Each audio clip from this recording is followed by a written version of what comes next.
Madam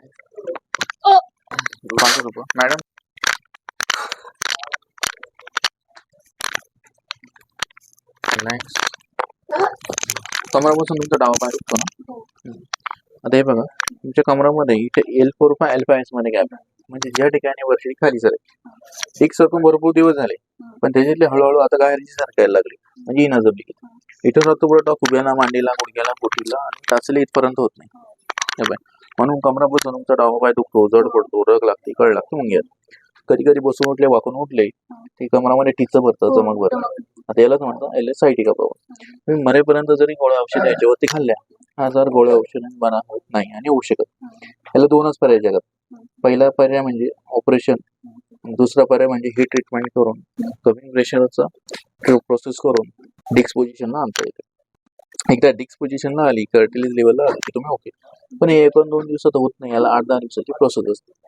याला काही नियम पत्ते आयुष्यभर, ते मी सांगतो आयुष्यभर लक्ष ठेवायचे. हे तुम्हाला मी रेकॉर्डिंग करून देईन ऑनलाईन माझ्या युट्यूब चॅनलवर, तुम्ही बघायचं नंतर. तर कमरामध्ये गॅप पडल्यामुळे इथून पुढे त्याला काय आयुष्यभर नियम आहे, म्हणजेच फालतू झोपायचं नाही, 15 ते 20 किलोच्या पुढे वाकून वजन उचलायचं नाही, कमराला झटका बसला असं काही करायचं. 15 ते 20 किलोच्या पुढे वजन उचलायचं तर कमराचा बेल्ट येतो, LS बेल्ट, तो लावूनच काम करायचं. आणि हा प्रॉब्लेम 20% आयुष्यभर राहणार. 20% साठी हे नियम. ज्या दिवशी नियम तोडला दुखणं परत चालू, हेच आयुष्यभर लक्षात ठेवायचं.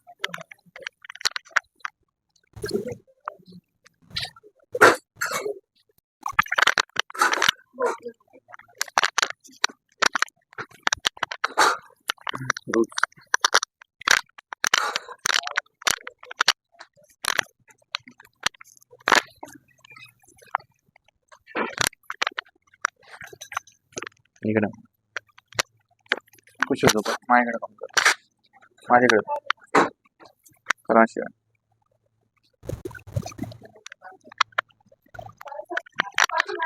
रिलॅक्स. पायकडे डोकं तिकडे करा, इकडे इकडे इकडे डोकं इकडे माझ्याकडे असं. रिलॅक्स. फालतू झोपा मॅडम, पुन्हा फालतू झोपा.